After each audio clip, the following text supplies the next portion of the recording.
4월 29일 수요일 아침 묵상을 시작하도록 하겠습니다. 오늘 본문은 에스라 2장 1절에서 2절, 68절에서 70절까지의 말씀을 가지고 가치 있는 일에 도전하는 사람들이라는 제목으로 함께 나누도록 하겠습니다. 오늘 본문을 봉독해 드리겠습니다. 옛적에 바벨론 왕 느부갓네살에게 사로잡혀 바벨론으로 갔던 자들의 자손들 중에서 노임을 받고 예루살렘과 유다 도로 돌아와 각기 각자의 성읍으로 돌아간 자 곧 스룹바벨과 예수아와 느헤미야와 스라야와 르알라야와 모르드게와 빌산과 미스발과 비그에와 르흠과 비아나 등과 함께 나온 이스라엘 백성의 명수가 이러하니 68절입니다. 어떤 족장들이 예루살렘에 있는 여호와의 성전터에 이르러 하나님의 전을 그곳에 다시 건축하려고 예물을 기쁘게 드리되 힘 잘하는 대로 공사하는 금고에 드리니 금이 6만 다리기요 은이 5천만에요 제사장의 옷이 100벌이었더라. 이에 제사장들과 레위 사람들과 백성 몇과 노래하는 자들과 문지기들과 르디님 사람들이 각자의 성읍에 살았고 이스라엘 무리도 각자의 성읍에 살았더라. 아멘. 한국 기독교 역사가 130년을 넘어가고 있습니다. 한국 교회가 이처럼 세워질 수 있었던 것은 수많은 선교사님들의 헌신과 순교로 지금의 한국 교회가 숨쉬어지고 있습니다. 우리가 잘 알고 있는 아펜젤러, 언더우드, 토마스, 알렌 등과 같이 잘 알려진 유명의 선교사님들이 있었는가 하면 우리가 기억하지 못하는 무명의 선교사님들도 계셨습니다. 그들은 자신의 땅에서 편안하고 가족과 함께 행복한 삶을 살 수 있었습니다. 그럼에도 불구하고 미지의 세계인 한국을 개척하기 위해서 아무것도 없는 척박한 땅을 위해 오셔서 복음을 증거했던 사람들입니다. 그들이 뿌렸던 희생의 씨앗이 자라 지금 한국 교회가 세워질 수 있었습니다. 무엇이 그들을 한국 땅으로 인도해 드렸을까요? 그것은 바로 복음입니다. 그들에게 복음이 가장 가치 있는 것이기 때문에 그것을 전하고 그것을 위하여 자신의 온 삶을 드리고 헌신했던 것입니다.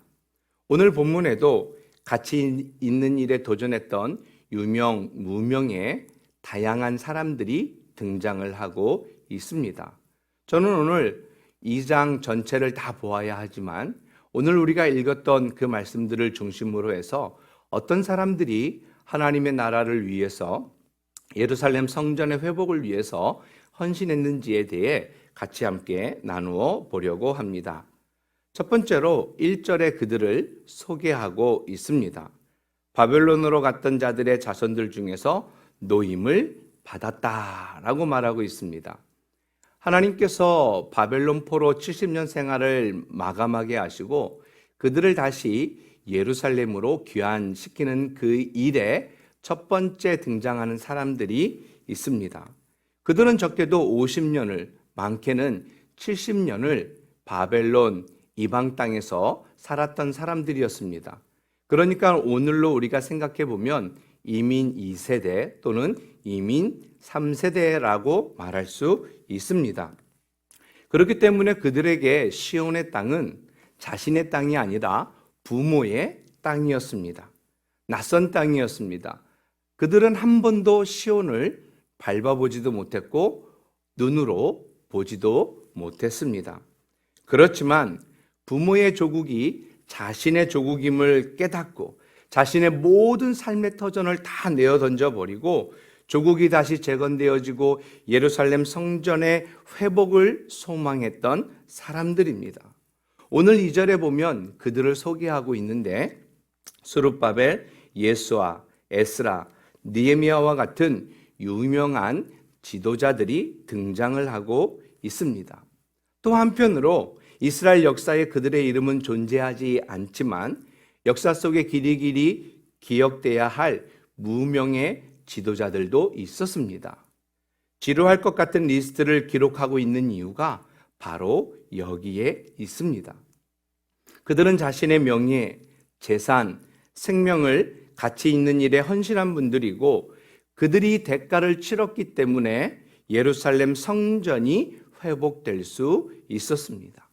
하나님은 이처럼 가치 있는 일에 도전하는 사람들을 찾고 계십니다.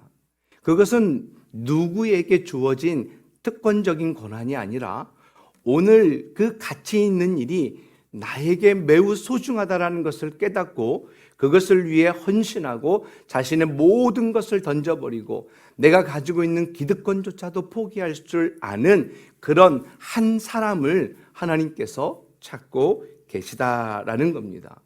바로 여러분입니다. 여러분이 오늘 교회를 위해서 여러분에게 가장 가치 있는 것이 무엇인지를 깨닫고 그 교회를 향해서 예루살렘으로 달려간 백성들처럼 하나님 앞에 헌신하고 섬길 수 있기를 간절히 소원해 봅니다. 하나님께서 유명 무명의 사람들을 세우신 근본적인 이유는 무엇일까요? 그것은 바로 언약 공동체를 세우기 위함입니다. 그들에게 핵심 가치는 무엇이었을까요? 그들이 예루살렘 성전으로 돌아간 것은 단순하게 나라를 다시 회복시키기 위한 것이 아니라 그들에게 있어서 핵심적 가치는 언약 공동체를 세우는 것이었습니다. 바벨론을 통해 예루살렘 성전이 황폐케 된 이유는 바로 그들의 죄 때문에 하나님의 임재가 떠나가고 하나님 앞에 드려지는 예배가 중단된 것입니다. 그렇기 때문에 예루살렘 성전의 재건축은 무너진 예배가 회복되어지고 언약 공동체가 다시 회복되어지는 것입니다. 그것을 어떻게 알 수 있을까요? 오늘 본문에 등장하는 스룹바벨이라는 사람은 어떤 사람입니까? 그는 다윗의 후손으로 유다 혈통인 여호야긴 왕의 장자 스알디엘의 아들이었습니다. 하나님께서 그를 1차 귀환의 지도자로 세운 것은 하나님의 세밀한 섭리가 그 안에 담겨져 있음을 알 수 있습니다.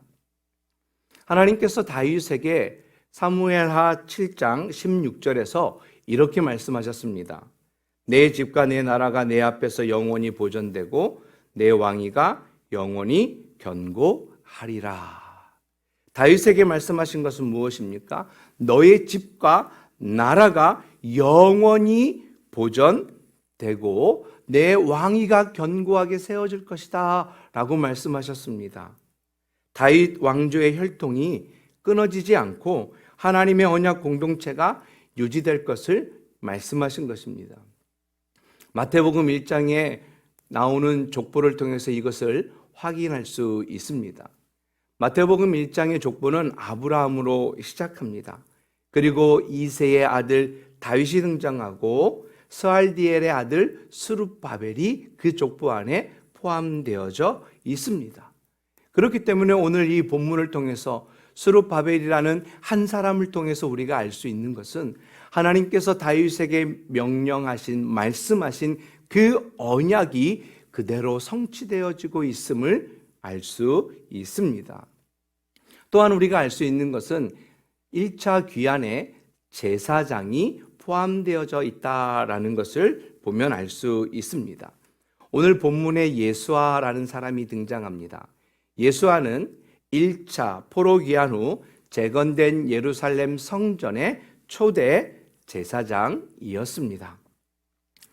36절에서 39절에 보면 귀환한 제사장의 숫자가 등장하는데 제사장들의 수가 4,289명으로 귀환한 전체 인원의 10분의 1 정도였습니다. 많은 사람들의 제사장들이 1차 귀환에 포함되어진 것을 보면서 우리가 알 수 있는 것은 하나님께서 그만큼 예배의 회복에 중점을 두었을 뿐만 아니라 언약 공동체를 세우는 그것에 가장 핵심을 두었다라는 것을 알 수 있습니다. 구약에 보면은 언약 공동체가 바로 세워지기를 간절하게 눈물로 기도했던 한 여인이 등장합니다. 그 여인은 우리가 잘 알고 있는 한나였습니다. 한나에게는 아들이 없었습니다. 사무엘상 1장 10절에 보면 한나가 마음이 괴로워서 하나님께 기도하고 통곡했다라고 말씀하고 있습니다. 한나의 통곡이 단순히 그 자신만을 위한 통곡이었을까요? 그렇지 않습니다. 한나가 살았던 당시의 상황은 어떻습니까? 당시 이스라엘은 각기 자기의 소견에 오른 대로 행했던 시대였습니다. 말씀이 희귀하여 이상이 보이지 않았던 시대였습니다. 말씀의 대를 잊지 못하는 영적 불임의 시대였습니다. 이러한 시대적 배경을 가지고 한나는 하나님 앞에 나아가 통곡하며 기도하기 시작했습니다. 하나님, 당신의 뜻을 이룰 수 있는 아들을 주십시오. 말씀으로 세상을 바꿀 수 있는 아들, 언약 공동체를 이어갈 수 있는 아들을 달라고 기도했던 눈물의 여인이었습니다. 오늘 이 시대를 보십시오. 교회의 성도들의 수는 점점 줄어가고 있습니다. 우리의 자녀들이 하나님을 떠나고 있습니다.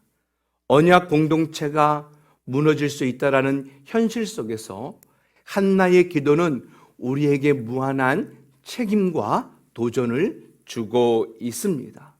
오늘 이 시대에 가장 필요한 것은 언약 공동체를 세울 수 있는 책임과 하나님의 그 도전이 주어졌다라는 겁니다.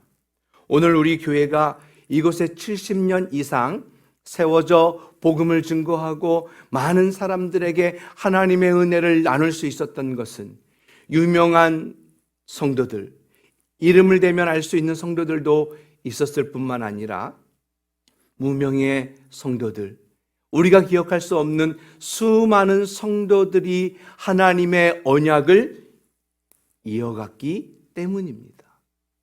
오늘 우리에게 주신 이 말씀, 다윗에게 주신 이 말씀, 내 집과 내 나라가 영원히 견고하고 보존되리라 라는 이 말씀이 여러분과 여러분의 가정, 그리고 우리 부산 남교회의 말씀이 되어지기를 간절히 축복합니다. 또한 언약 공동체를 세우는 일에는 은사를 따라 섬겼던 자들도 있습니다. 오늘 본문 70절에 보면 이에 제사장들과 레위 사람들과 백성 몇과 노래하는 자들과 문지기들과 라고 되어져 있습니다. 언약 공동체를 세우는 그 일에 노래하는 사람들도 있었고 문을 지키는 사람들도 있습니다. 다양한 자기가 가지고 있는 은사를 따라 섬겼던 사람들이 있었다라고 말씀하고 있습니다. 에스라 2장 41절에 보면 노래하는 자들은 아삽 자손이 128명이다 라고 말씀하고 있습니다. 128명에 달하는 노래하는 사람들이 1차 귀환에 포함되어졌고 하나님의 그 언약 공동체를 세우는 그 일에 헌신했던 사람들입니다. 시편 137편은 바벨론 포로 생활에 대해서 언급하고 있는 시편입니다. 이스라엘 백성들이 바벨론의 강가에서 예루살렘을 기억하며 눈물을 흘리고 있었습니다.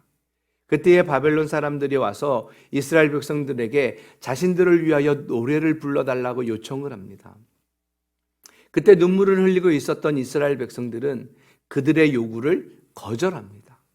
하나님을 찬양해야 할 악교와 백성들이 이방인 사람들을 위해서 노래할 수 없다라는 겁니다. 그래서 그들은 자신들이 가지고 있었던 수금을 버드나무에 걸고 노래를 부르지 않았습니다. 그들은 자유롭게 하나님을 찬양하는 것을 기대하고 있을 겁니다. 하나님을 자유롭게 그 성전 안에서 찬양하며 하나님을 부르고 싶은 기대가 있었을 겁니다. 그래서 찬양하는 사람들도 예루살렘 회복에 동참했던 것입니다. 그리고 성전이 회복되는 데는 문을 지키는 사람들이 필요했습니다. 에스라 2장 42절에 보면 문지기의 자손들은 339명이었더라. 오히려 찬양하는 사람들보다 더 많은 문지기들이 동참한 것을 보게 됩니다. 이스라엘을 다시 회복하고 예루살렘 성전이 다시 한번 회복되어져 가고 언약 공동체를 세우는 그 일에는 유명한 지도자들, 무명의 사람들, 그리고 다양한 은사를 가진 사람들이 포함되어졌습니다. 여러분들이 가지고 있는 달란트는 무엇입니까? 하나님께서 요구하시는 것이 무엇인지를 바로 깨닫고 여러분의 자리에서 가치 있는 일에 도전할 수 있는 여러분 모두가 되어지기를 간절히 소원합니다. 에스라 2장을 통해서 우리가 배우는 것은 무엇입니까? 하나님께서 이스라엘 나라를 회복하시고자 하시는 그 핵심적 가치는 바로 언약 공동체에 있다라는 겁니다. 오늘 이 시대에 여러분의 가정이 언약 공동체를 이루어 하나님께서 다시 이 땅에 오시는 그날까지 여러분의 가정과 우리 부산 남교회가 이 일에 더욱더 앞장서며 가치 있는 일에 자신의 삶을 들이며 헌신할 수 있는 여러분 모두가 되어지기를 간절히 소원합니다. 기도하겠습니다. 하나님 아버지, 감사를 드립니다. 오늘 에스라 2장을 통해서 우리에게 주신 귀한 말씀을 기억하게 하시고 언약 공동체를 이어가기 위해 우리의 모든 것을 하나님께서 원하시는 가치 있는 핵심에 집중하는 저희들 될 수 있도록 주님 함께하여 주시옵소서. 예수님의 이름으로 기도하옵나이다. 아멘.